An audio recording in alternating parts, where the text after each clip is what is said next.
Hello everybody and welcome to the United Stand road trip. It is match day. Manchester United are facing a struggling Leicester City side.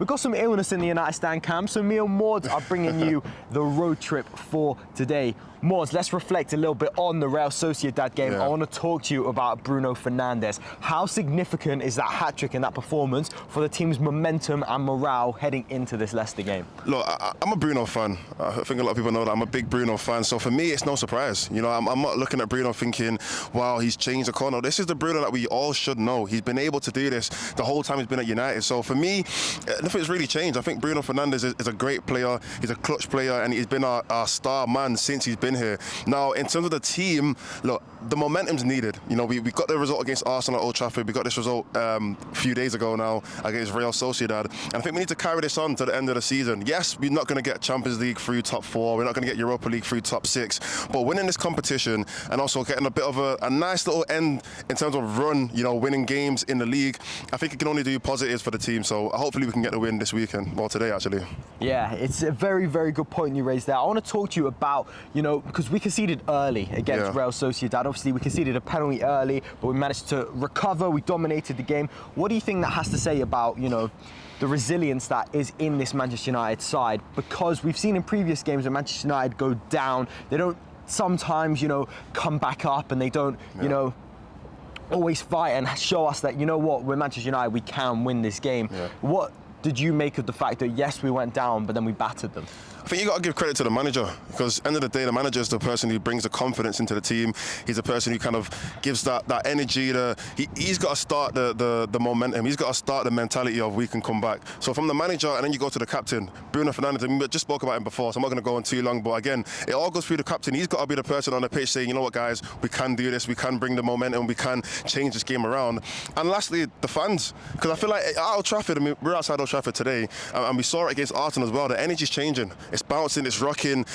Anyone who goes to games would know that we're chanting every single game. The fans are, you know, we're behind the team.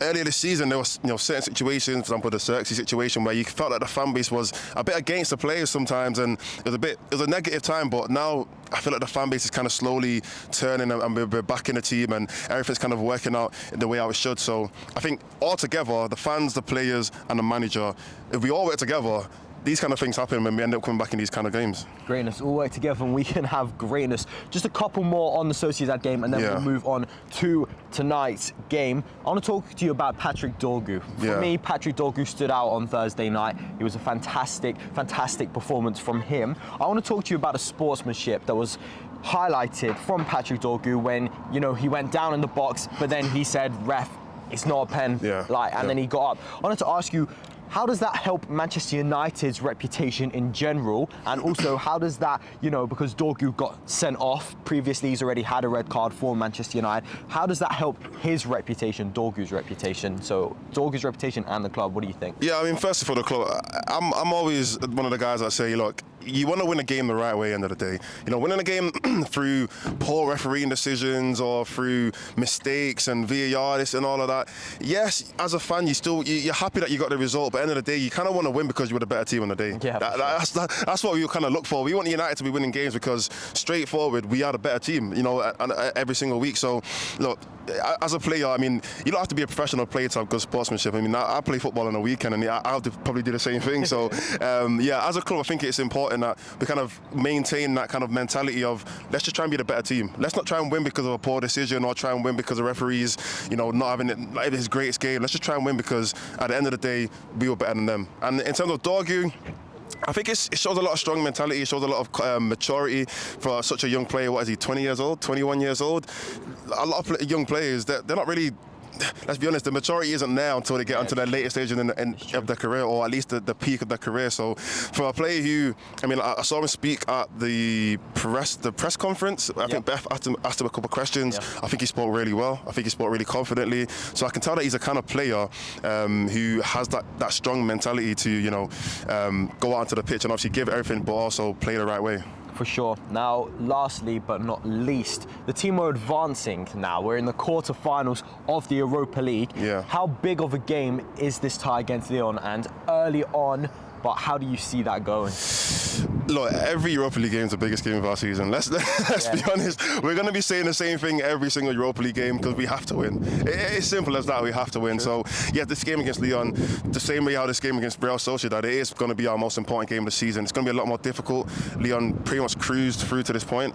I can't remember who they played the last game. I've gone off the top of my head. Yeah, FCSB, and I think they pretty much destroyed them. So they cruised to this point. So it's going to be a huge game.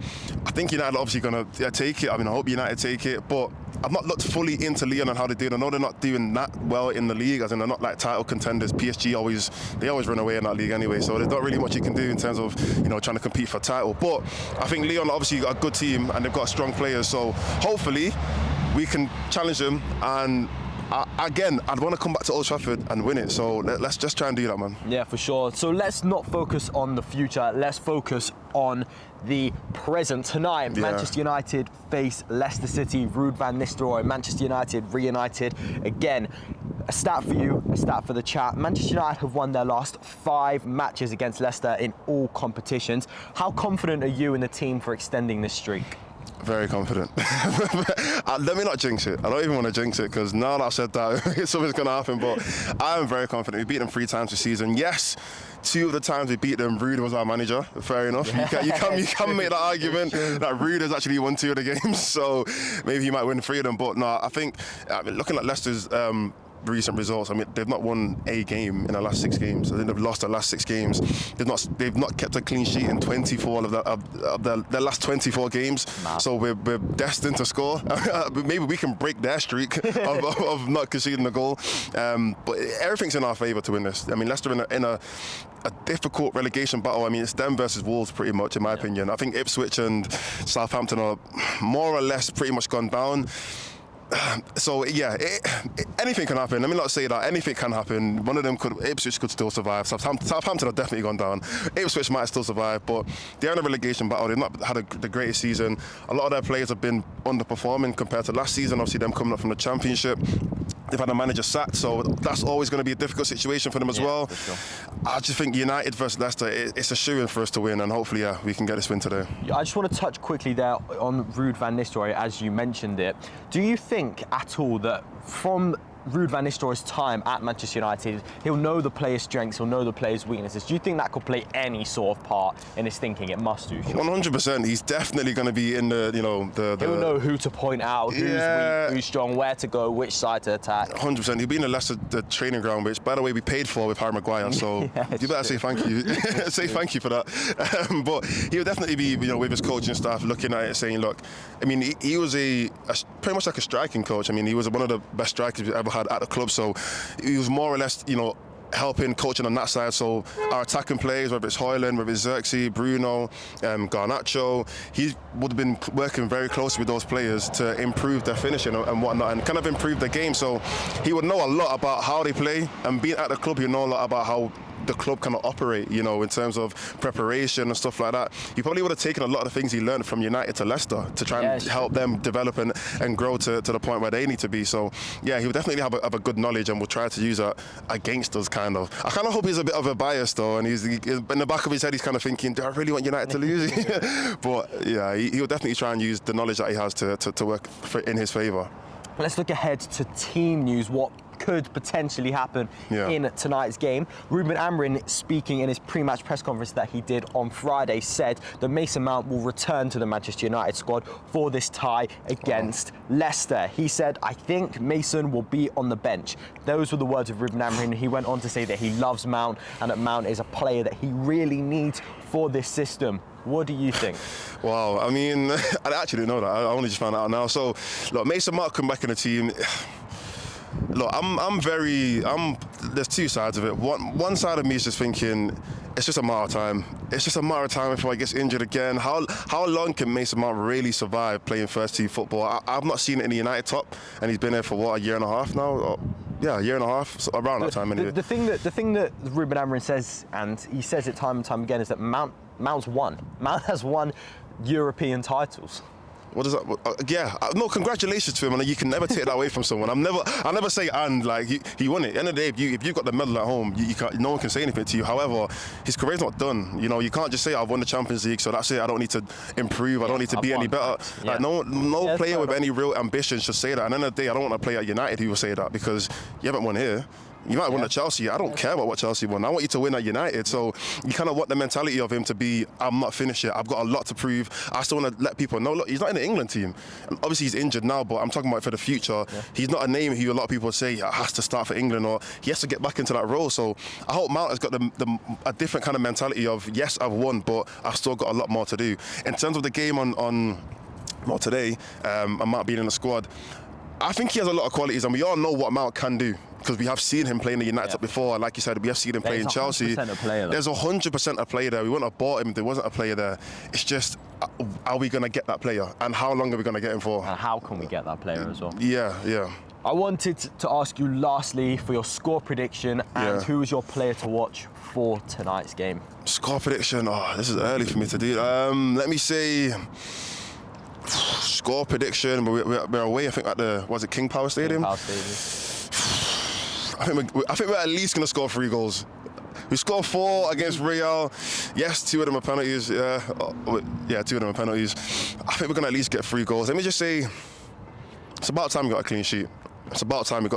So I'm going to say 3-0. I'm going to say 3-0, especially because, and as well, I think defensively, Aiden Heaven coming back in the team, great player. I know we're not spoken about him a lot, but amazing player. And I'm going to give a 3-0. What was it, second question? Who would your player to watch be? Player to watch? Well, look, first player to watch, I'm going to say is Ugarte. He's not played in the last couple of games. He obviously didn't get an opportunity to come on the pitch against Real, which I wanted to see him, but obviously it's kind of a good thing he didn't play now, because we won the game regardless, and it gives him a bit more time to rest and, you know, come back stronger. So Ugarte, and I'm going to give another player. You know, if Mason Mount is in the squad, Ruben Amorim said that Mount will only he said, if I can see 5 minutes of football from Mason Mount, I'll be happy. Okay, so you won't get a good amount of time for me to really, okay, fair enough. Let me just say, I'm going to say a player, I'm going to say Rasmus Højlund. I'm going to say Rasmus Højlund because, one, we all know he's been on a bit of a goal drought.